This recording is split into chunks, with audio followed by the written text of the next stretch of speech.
My husband texted me from Las Vegas saying he had married his assistant. I didn't respond. I just blocked his card and changed the locks.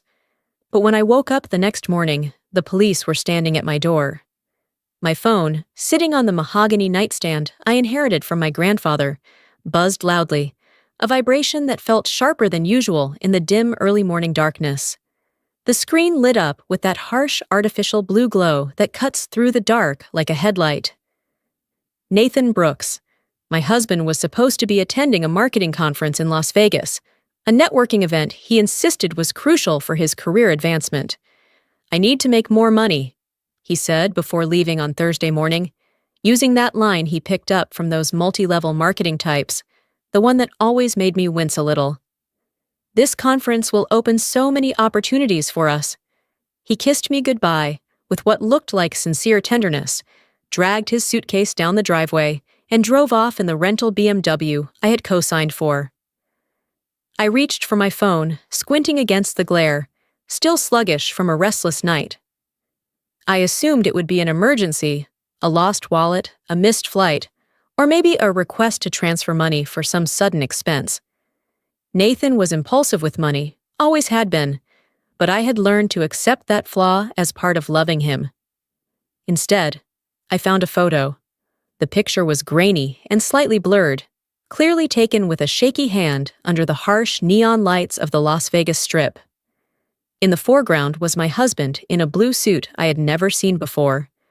Definitely not one of the all-black outfits hanging in his closet at home.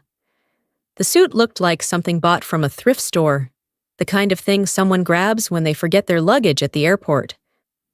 Standing next to him, wearing a dress straight out of the 80s, was Sofia Rivera, the coworker he had mentioned many times over the past year, always insisting she was just the new assistant who helped him plan things and avoid unnecessary problems. They were holding up a piece of paper toward the camera. Even in the low light and blurry resolution, I could recognize the formal lettering and what looked like an embossed seal. A marriage certificate.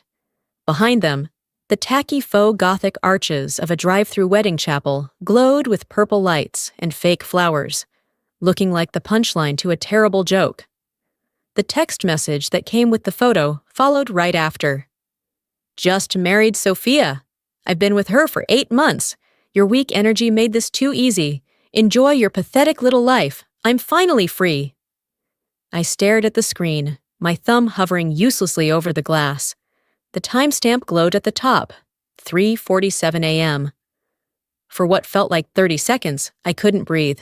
I couldn't breathe at all. The shock hit like a physical blow, an explosion ripping my thoughts apart. My heart pounded so hard in my chest, I could feel my pulse in my temples, behind my eyes, in the tips of my fingers. And then, just as suddenly as it had hit, the shock receded like a wave pulling back from shore. What rose in its place wasn't the anger I would have expected, not tears or despair, but something entirely different, a clarity so sharp it was almost frightening. It felt like someone had flipped a switch in a dark room, flooding everything with crisp detail. My thoughts, chaotic just moments ago, arranged themselves into clean, sequential steps. He didn't just cheat on me, he gloated about it. He had an affair, then documented it, and sent the evidence straight to his legal wife with a message crafted to deliver maximum emotional damage. It was arrogance on a level that bordered on stupidity. He had handed me everything I needed to destroy him. I didn't reply. I flipped the phone face down and breathed until my chest settled. After that, I sat up, turned on the bedside lamp, and walked to the home office. I didn't cry. I didn't scream, didn't throw anything, didn't act out any dramatic movie-style reaction. I simply got to work. The next 3 hours I spent planning, searching for evidence. Every keystroke was deliberate. Every decision was measured. Nathan had always been a chameleon, charming when he needed to be, ambitious to the point of ruthlessness, capable of manipulating people so subtly you wouldn't realize it until long after. But he had one fatal weakness that would lead to his downfall. He was financially illiterate. He treated money like oxygen, limitless, invisible, something that simply existed in the air for him to breathe whenever he needed it. I opened my laptop, the screen's glow becoming my strategic map. First was the house. I pulled up the property records I kept in a secure folder, the documents I had reviewed closely when we got married, specifically because my attorney insisted on it. I had bought the house 3 years before I ever met Nathan, at that industry networking event. It was premarital property, clearly protected by the prenup he had signed, without reading, because he was too in love with me to care about boring paperwork. I remembered that day vividly, how he brushed off my suggestion to have his own lawyer review the documents, how he signed with cheerful enthusiasm, and then suggested we go out for expensive cocktails to celebrate the upcoming wedding. Next were the financial accounts. What Nathan called our joint checking account was actually my primary checking account, one where I had simply added him as an authorized user 3 years before we got married. That distinction was crucial, and it was something he had never bothered to think about. I logged into the bank's website and navigated to account management. Remove authorized user. I clicked. Confirm removal. I clicked again. The system processed for 3 seconds that felt like 3 hours. Then, user successfully removed. The credit cards followed the same pattern. They were accounts I had opened years before I met him. He had supplementary cards, which gave him access to my accounts. Cancel card. Report lost, stolen. Remove authorized user. Click. Confirm. Click. Confirm. Click. Confirm. Everything executed with surgical precision. 1 hour after receiving the photo, he was completely cut off from every financial resource he'd relied on for the past 3 years. His personal checking account, as I had seen before on the banking app, always hovered around $50 because he burned through his paycheck on golf outfits he never used, networking lunches, and subscription services the moment the direct deposit hit every other Friday. Once it was all done, I picked up my phone and called a 24/7 locksmith service I found through a quick online search. Emergency locksmith, this is Travis. The voice on the other end was sleepy but professional, the voice of someone used to emergency calls at odd hours. Yes, I need emergency service, I said, my voice steady and completely emotionless. I need all exterior locks changed immediately, and I need the garage door access code reset. That's going to run you at least $300, plus rush fees, Travis said. I heard him waking up fully, probably pulling on pants, and searching for his keys. I'll pay you $600 if you get here within 20 minutes. There was a pause. Give me the address. I'll be there in 15. 12 minutes later, he pulled up, a broad-shouldered man with a silver-streaked beard, wearing a tucked-in polo and worn jeans. He glanced at my face, then asked nothing. He started working with a drill and key blanks, occasionally looking over at me with a sympathetic expression, like he had seen this scene more times than he wanted to admit. While Travis worked on the front door, drilling out the old lock and installing the new one, I stood in the entryway under the streetlight glow and began taking the next steps. I screenshot Nathan's messages and the wedding photo. I backed them up to 3 different cloud storage services. I sent copies to a personal email address Nathan didn't know existed. By 6 a.m., the house had become a fortress. Every electronic staircase was pulled up. Every physical gate was locked and reinforced. The keys Nathan carried in his wallet when he left for his trip were now nothing but useless bits of metal, unable to open a single lock in the home he had lived in for the last 3 years. I thanked Travis, paid him in cash, then stepped back into the deep quiet of the house. The earlier adrenaline began to drain away, replaced by a heavy exhaustion. I didn't feel victorious. I felt like a surgeon who had just amputated a gangrenous limb, but knowing with absolute certainty that it was the only way to survive. I lowered myself back into bed, just as dawn began to seep through the curtains. The new house keys sat on the nightstand, where the framed wedding photo of Nathan and me used to be. I had turned it face down before I stood up to leave the room, unable to look at his smile any longer. I closed my eyes and wondered if I was dreaming. I wasn't dreaming. I just lay there, waiting for the storm I knew was coming. I woke up at 8 a.m. to noise. Hard, heavy pounding on my front door, strong enough to rattle the frame. I grabbed a robe to cover my nightgown, my body moving automatically, and checked the security camera feed on my phone before going downstairs. 2 uniformed police officers stood on my porch. One looked to be in his late 50s, graying hair and the worn-out posture of someone who had dealt with too many domestic disputes over a long career. The younger one looked about 25, sharp jawline, and eyes scanning the neighborhood with the alert caution of a rookie who took everything seriously. I opened the door, keeping the mosquito screen closed between us, a small barrier, but a barrier nonetheless. "Good morning, officers," I said. "How can I help you?" The older officer adjusted his duty belt, which was hanging low on his hips from the weight of the gear. "Ma'am, we received a call about a domestic disturbance at this address. Specifically, we're investigating a report of unlawful eviction. The caller stated that you changed the locks and cut off your husband's access to money while he was out of town." "I see," I said, leaning against the doorframe with the calmness I wanted to project. I did not invite them in. "And who exactly is claiming he was unlawfully evicted?" "Your husband, Nathan Brooks," the younger officer said, glancing at a small notebook he pulled from his chest pocket. "He reported that you locked him out of the residence and canceled his credit cards without warning." "Ah," I said, nodding slowly.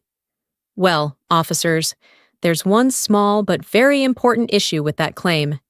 He's actually not my husband anymore, at least not according to his own actions." The older officer frowned. "Ma'am, you can't just decide you're divorced and lock someone out. That's a civil matter that has to go through the court?" "No," I interrupted gently, raising a hand. "I'm sorry for the confusion. I mean, physically and legally, he's no longer my husband by his own voluntary choice. He married his mistress." I held up my phone, which I had brought downstairs specifically for this moment. I had the wedding photo opened and ready. The older officer leaned in, squinting at the screen. I watched his eyes move across the image, taking in the white dress, the certificate, and the tacky wedding chapel architecture in the background. His eyebrows shot up so high, they nearly disappeared under the brim of his hat. "Well, I'll be damned," he murmured, his tone shifting from authoritative to genuinely stunned. Is that an actual marriage certificate?" "It is," I confirmed. "And here's the message he sent with the photo." I swiped to show him the cruel text, the timestamp right there in plain view. The younger officer leaned over his partner's shoulder, and I saw the corner of his mouth twitch as he fought back a smile. "Now, about the property," I said. I swiped to another prepared screenshot on my phone. "This is the deed, showing it was purchased in 2016, under my name only. Premarital asset.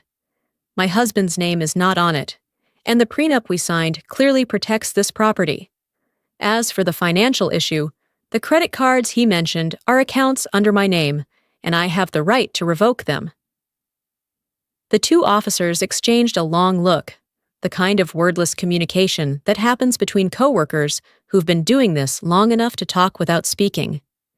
It was the look of people realizing they had been sent out based on a false report. "He also said you took some of his personal belongings," the younger officer added, though the accusation now lacked any real force or conviction. "His personal items are completely untouched inside the house," I said. "However, because he voluntarily committed an illegal marriage and ended our marital relationship through his own documented actions, I have no legal or moral obligation to grant him or his mistress access to my private property." The older officer let out a long sigh, the sound a slow leak of air from a punctured tire. He lifted the shoulder radio. "Sir?" he said into the mic. "This is Officer Patterson. We're on scene." A shrill burst of static came from the radio, followed by Nathan's voice. "Did you arrest her yet? Tell her to open the door right now. My credit cards are all declined, and I need to pay for the hotel room. This is financial abuse." Officer Patterson's jaw tightened.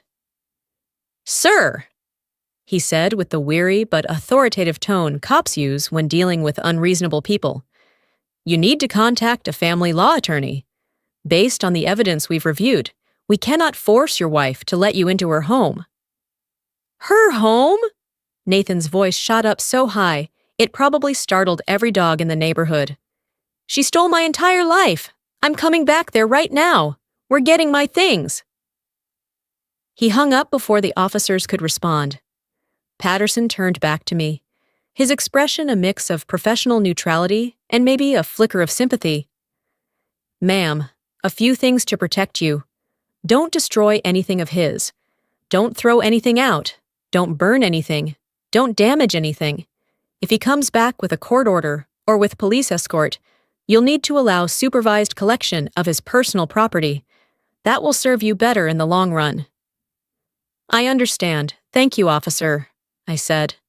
They returned to their patrol car, spoke briefly about something I couldn't hear, then drove off. I stood in the doorway watching them disappear, feeling a strange buzzing in my ears like mild tinnitus. The first wave had crashed against my defenses and retreated. But I knew he wouldn't stop, and he wouldn't be coming back just to retrieve belongings. He invaded like a conquering army, except this army was chaotic, emotional, and completely unprepared for the reality ahead of them. I pulled out my phone and sent an email to Nathan's HR department. I hadn't wanted to do it, but his accusations had changed my mind. At 4 p.m. that same day, a Honda Civic came barreling down my driveway with the aggressive confidence of someone who believes they still hold absolute power. It wasn't Nathan's car. His rental BMW was probably still sitting in the Las Vegas airport garage because he couldn't afford the daily parking fees. This was his mother's car, with Barbara behind the wheel. Nathan's mother, a petite woman with dyed burgundy hair that looked like her attempt to fight aging with the financial help I had unknowingly provided through expensive treatments. Nathan sat in the passenger seat. In the back were Sofia Rivera, who looked like someone who had just realized she brought a knife to a nuclear war, and Nathan's sister, Taylor, already filming with her phone before the car even stopped. They spilled out of the car in a chaotic storm of outrage and designer luggage. I was ready. I had spent the entire afternoon packing Nathan's belongings systematically, not carefully, not with any intention of preserving or organizing them. I simply gathered everything that belonged to him into heavy-duty trash bags and flattened cardboard boxes I'd pulled from the garage. Clothes, shoes, toiletries, his baffling collection of golf gear he insisted on buying, even though he didn't know how to hold a club. All of it now sat waiting in clearly labeled containers, stacked neatly in my garage. I opened the garage door as they approached the house, then stepped into the doorway with my arms crossed. "You monster!" Barbara screamed, before she was even halfway up the driveway, her voice shrill enough to shatter crystal. "How dare you! Locking your husband out, stealing his money! We're calling the police immediately!" "They were here early this morning," I said calmly, my tone even and neutral. "And they left. You're free to ask them why they didn't arrest me for any of the things he claimed." Nathan yanked off his sunglasses with theatrical flair, revealing eyes shadowed by dark circles, likely from a night spent making terrible decisions. The smugness was gone, the arrogance from the wedding photo gone too. He looked desperate and slightly panicked. "You're humiliating me!" he shouted, jabbing a finger toward me. "I tried to rent a car and my card was declined. I tried booking a hotel for tonight and that card was declined too. Sophia had to pay for gas just to drive back here. Do you know how embarrassing that is?" I looked at Sophia, who stood slightly behind Nathan, as if hoping his body would shield her from my attention. She didn't meet my eyes, staring instead at a crack in the concrete of my driveway. "Hi, Sophia," I said pleasantly, like greeting someone I recognized at a cafe. "Congratulations on your wedding. Quite the surprise. I hope HR at your company is as understanding about workplace relationships as I was about this entire situation." Sophia's head snapped up, her eyes wide. "What? What are you talking about?" "Oh, the strict no dating policy at your workplace," I said lightly. It spells out everything about romantic involvement between employees. I'm sure Janice in HR will be fascinated by the wedding photo. I sent it to her about 2 hours ago, along with the still valid marriage certificate between Nathan and me. Sophia's face drained of color so fast, I briefly worried she might faint right there in my driveway. Nathan yelled, You didn't do that. That's my job." "I did," I said. "Amazing, isn't it? That's the word people like to use these days for impulsive life decisions." "This is financial abuse," Taylor suddenly shouted, stepping forward with her phone held up as if it were a weapon or a shield. "I'm recording this. This video is going straight on Twitter, and everyone will see what a selfish, abusive person you are. You're going viral." "Go ahead and post it," I said, looking directly into her phone camera. "Make sure you use lots of hashtags. Tag me if you can find my account. I'd be more than happy to comment with proof of bigamy, the wedding photo, and the sweet message your brother sent me. I'm sure your followers will love a dramatic family scandal." Taylor's phone dipped slightly, her confidence faltering as she seemed to realize that online battles only work if you actually have power. "Where are my things?" Nathan's voice cracked, as if I had wounded him with my decisions. This act had worked on me for years. "Where is all my stuff? You must have destroyed it, right? You're so vindictive." I stepped aside and gestured toward the garage behind me, where an entire wall of cardboard boxes and thick black contractor bags was visible, all neatly stacked and clearly labeled with Nathan's name in bold black marker. "Everything's right there," I said. "Every shirt, every pair of shoes, every toiletry, the entire golf collection. You have exactly 1 hour to load everything into the car and leave my property. After that, I will shut the garage door and call the police for trespassing." "After everything we've been through," Nathan snapped, moving toward the pile of boxes with his fists clenched at his sides. "After 3 years of marriage, I loved you, and this is how you treat me over one mistake?" "You texted me at 3:47 a.m., calling me pathetic," I reminded him, my voice still steady but edged with steel. "You married your mistress. You've been sleeping with her for 8 months, and now you want to talk about what we had." They loaded the car in a mess of hostility and silence. Sophia had to haul bags and boxes into the Civic, too. Barbara muttered curses under her breath, glaring at me every few moments. Taylor kept recording in short bursts, though I noticed she always angled the camera away from the clearly labeled boxes, probably because showing proof that I had preserved Nathan's belongings would ruin the narrative she was trying to build. Nathan tried twice to get inside the house, claiming he needed to use the bathroom and double-check his things. I blocked the door both times, refusing to let him step inside my home. When the trunk was full and the back seat packed so tightly with trash bags that Sophia looked like she barely had space to sit, they finally retreated. As they drove away, I saw Nathan staring at me through the passenger side window. It wasn't hatred in his eyes. I would have recognized that. It was confusion, deep and disoriented. Throughout our marriage, he believed I was passive, safe, easy to control, and predictable. He pressed a button and expected submission, begging collapse. Instead, he activated a completely different version of me, one that had shrunk itself to stand beside him and keep this marriage alive. I closed the garage door, leaned back against the cool metal of my car, still parked in its usual place, and felt my hands begin to shake for the first time since this nightmare began. The adrenaline finally dissolved, leaving behind a trembling exhaustion and an empty space in my chest, as if something had been carved out. The next few days, Nathan launched a smear campaign on social media that even a famous content creator would have been impressed by. Facebook, Instagram, Twitter. He was everywhere at once, posting long, emotional monologues painting me as controlling, abusive, manipulative, paranoid, someone who had trapped him in a loveless marriage and destroyed his spirit. He claimed he ran off to Las Vegas out of fear for his safety. He described his marriage to Sophia as a saving love, as if he were the victim of his own affair rather than the perpetrator of an 8-month, calculated cheating streak. He posted photos of himself looking devastated, sitting in a corner surrounded by beer bottles, an artsy shot, photos of the trash bags I used to pack his belongings, all carefully staged to tell the story of a man falling apart. Mutual friends started messaging me. Some were supportive because they had known Nathan long enough to recognize his patterns, but many accused, "How could you turn him into this? He says you controlled every part of his life. Don't be so jealous. Men only think about work." What actually happened? I need to hear your side. I didn't respond yet, not immediately. Instead, I called Caleb, my friend in cybersecurity, and the person who helped Nathan set up his cloud backup system about a year before he bought a new phone.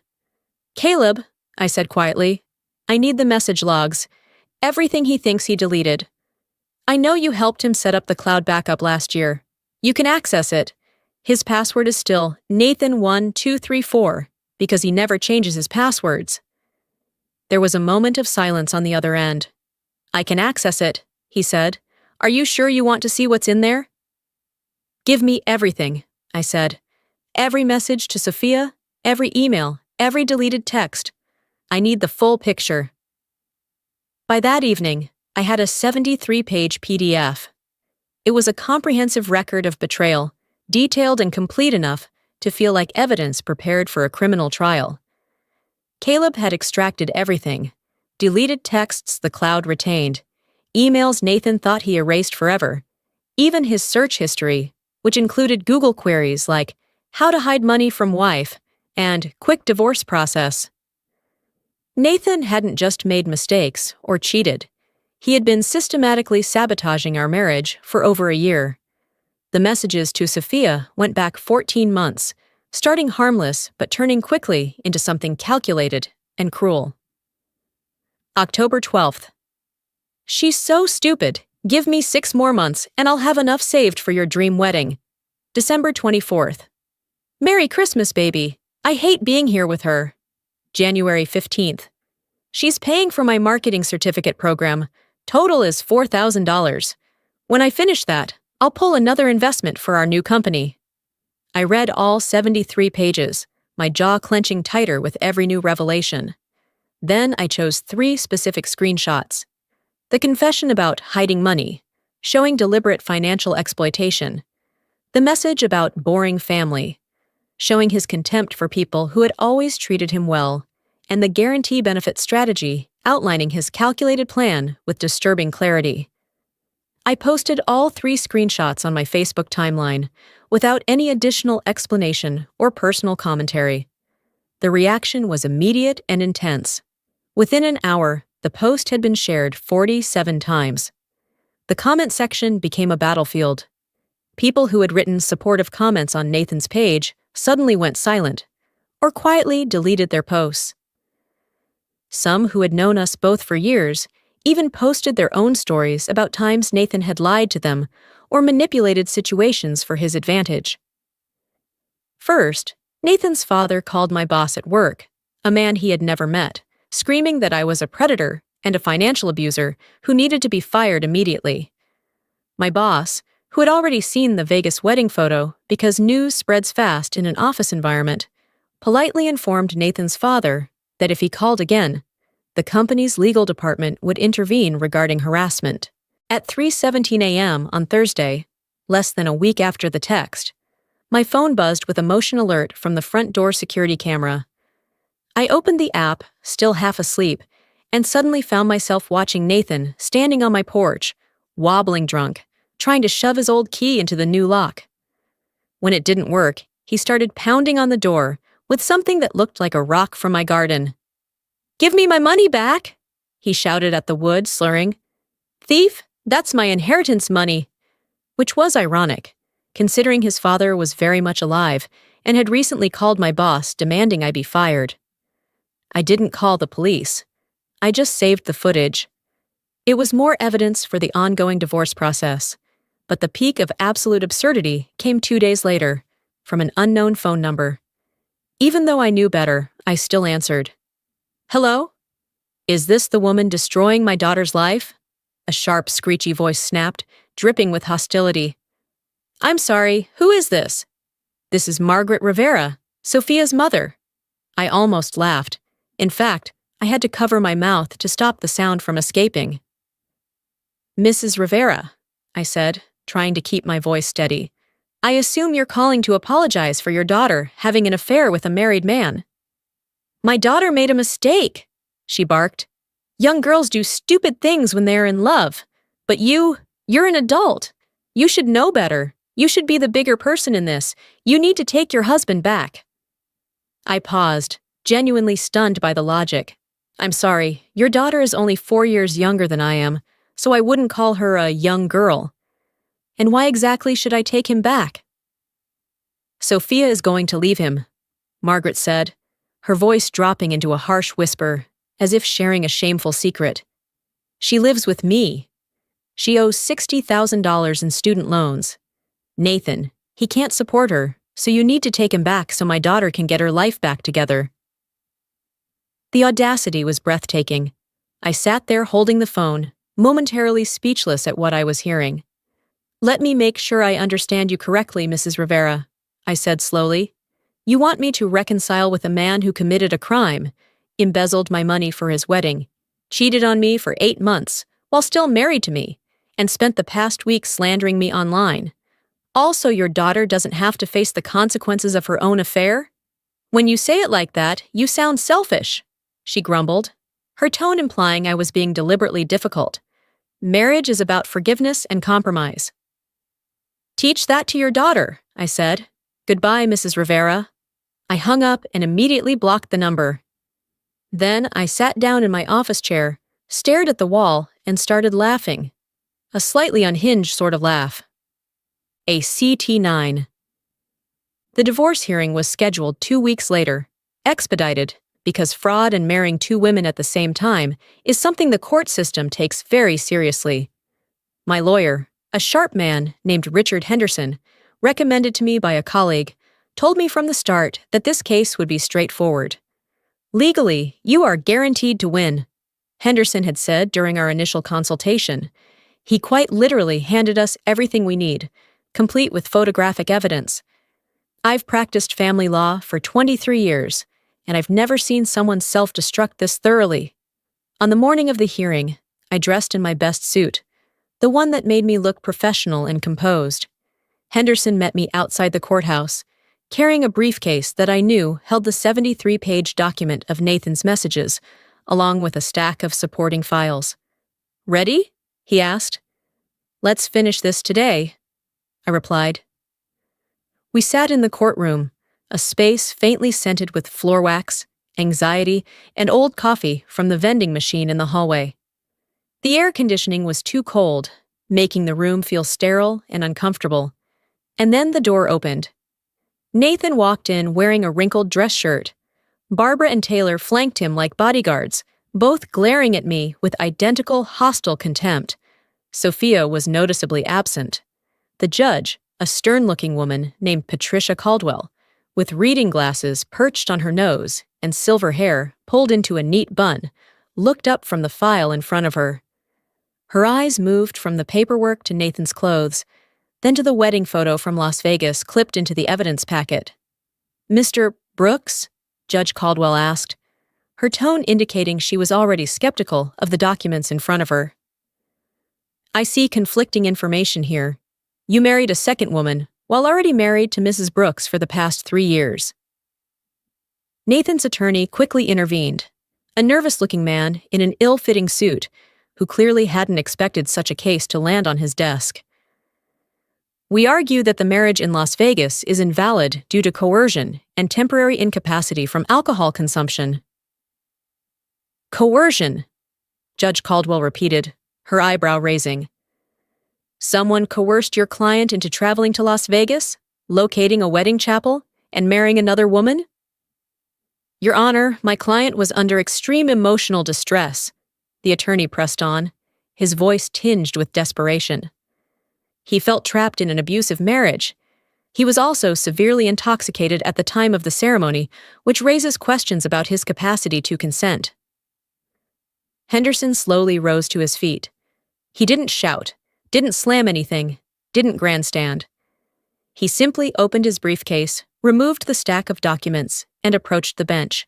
"Your Honor," Henderson said, his voice smooth as silk and sharp as a blade, "I have submitted 73 pages of correspondence between the defendant and Ms. Sofia Rivera. These messages and emails date back 14 months. They describe in detail a deliberate, calculated, and systematic plan. In the entirety of this lengthy correspondence, the defendant never expresses fear, distress, or any indication of being coerced into the affair. What they show is financial exploitation, including his own admissions of withdrawing money from accounts he had access to, and a clear plan to leave the marriage only after my client completed funding his business ambitions." The silence that followed was thick and suffocating. The ticking of the wall clock was audible. Someone in the back row coughed. Nathan shifted in his seat. Barbara's face turned an alarming shade of red. Judge Caldwell flipped one page, then another. Her expression shifted from professional neutrality to something like disgust. "Sir," Judge Caldwell finally said, looking at Nathan over the rim of her glasses, "did you write, and I quote, 'I can't wait to see the look on his stupid face when he realizes I drained everything. She deserves it for being such a boring wife?'" Nathan's face went from pale to bright red in about 3 seconds. "Your Honor, that was taken out of context. I was joking." "In what context?" Judge Caldwell interrupted, her voice dry as desert sand. "Would that statement make more sense?" Nathan opened his mouth, then closed it again. No sound came out. There was simply no answer that wouldn't make things worse. The gavel slammed down, sharp and startling. Judge Caldwell declared, her voice firm and authoritative, "Divorce granted.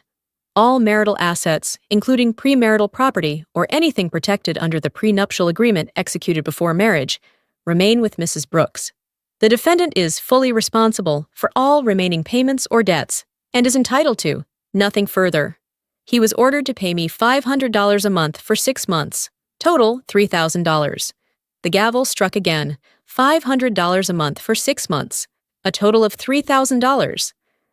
That amount wouldn't even cover Nathan's car payment, let alone his rent, shopping habits, or living expenses. As we stood to leave the courtroom, I could feel Nathan staring at me. The anger radiating from him was almost tangible. Act 10. Outside the courthouse, whatever fragile sense of peace existed shattered instantly. Barbara, who had been simmering with rage throughout the entire hearing, exploded the moment we stepped onto the courthouse steps. "You ruined my son's life!" she screamed, her voice echoing against the concrete and marble. She lunged toward me, hands outstretched as if she meant to claw my eyes out. "Ma'am, please step back," Henderson warned, jumping between us with a speed that was impressive for a man in his 50s. Taylor, who had clearly watched far too much reality TV and participated in far too many online arguments, threw the large iced coffee she was holding. She threw terribly. The cup arced wide, grazing past my shoulder, and exploded against the chest of a woman walking up the courthouse steps behind us. That woman was Margaret Rivera, Sofia's mother. Apparently, she had decided to attend the hearing to support what she probably viewed as young love, or perhaps to beg the judge for leniency on her daughter's behalf. Instead, she was now covered in caramel macchiato and ice cubes. The scream that came out of Mrs. Rivera didn't even sound human. "You little—" She lunged at Taylor. Chaos erupted, purses swinging, fingers clawing, profanity filling the air. Courthouse security rushed up the steps within seconds, pulling the fighting women apart and threatening to arrest everyone involved for disorderly conduct. I stepped back, my lawyer beside me, watching the chaos unfold. And then I noticed Nathan. He wasn't jumping into the fight. He wasn't stopping anyone, wasn't stepping in to defend his mother or his sister. He just stood there, watching the chaos happen. Act 11, 6 months later. When everything had quieted down, but everything had also changed completely.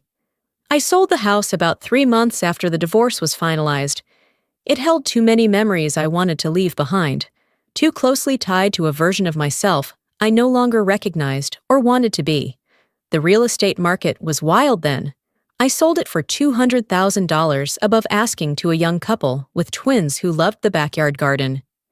I used part of the proceeds to buy a modern, luxurious condo downtown, closer to my office, with floor-to-ceiling windows and a doorman who screens every visitor. No one is allowed inside the lobby unless I explicitly approve it. According to credible whispers from mutual acquaintances, Nathan is living with his parents in their cramped two-bedroom apartment. Apparently, it's its own special kind of hell. Sophia didn't show up at the divorce hearing, because by then, she had already moved on. Literally. New company, new state. And she'd met someone new, a blackjack dealer named Crystal, who apparently didn't ask too many questions about her living situation or employment history. When Sophia realized Nathan was broke and I had no intention of becoming anyone's safety net, she vanished. The last I heard, through a former coworker, Sophia and Crystal got married. Both Sophia and Nathan were fired from their old company. They were escorted out of the building by security that very same day.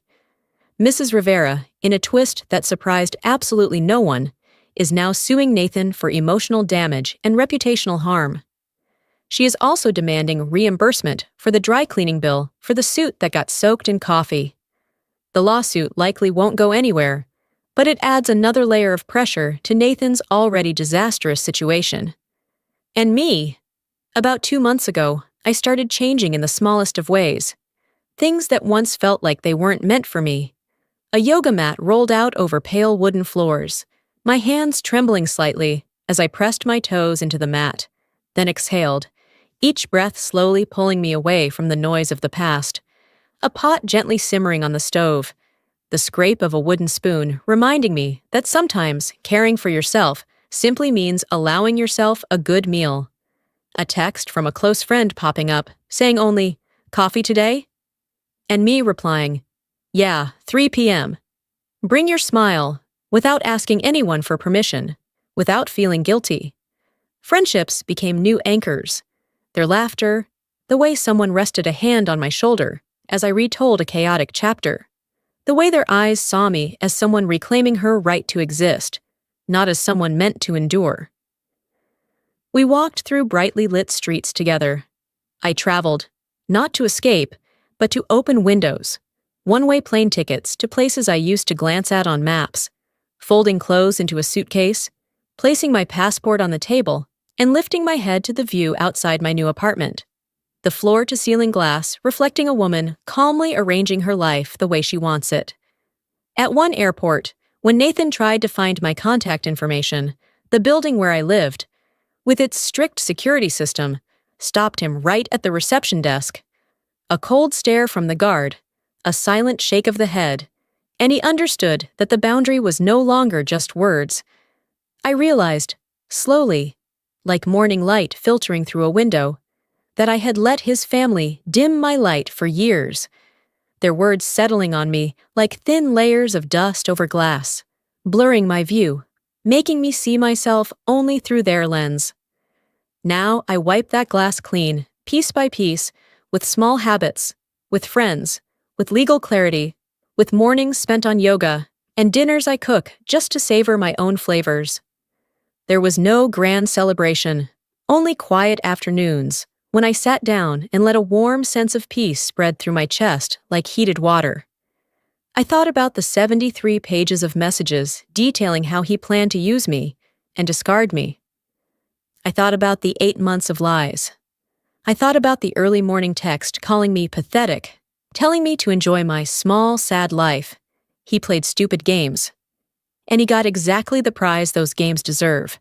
The only thing I regret is not recognizing the red flags sooner, like on the day we first got married, when he told me his ex-girlfriend was crazy and controlling because she changed the Netflix password after he went to dinner with a client.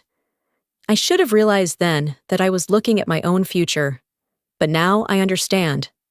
I learned the lesson, and that lesson was worth every dollar of legal fees, every sleepless hour, every painful moment of those first few weeks.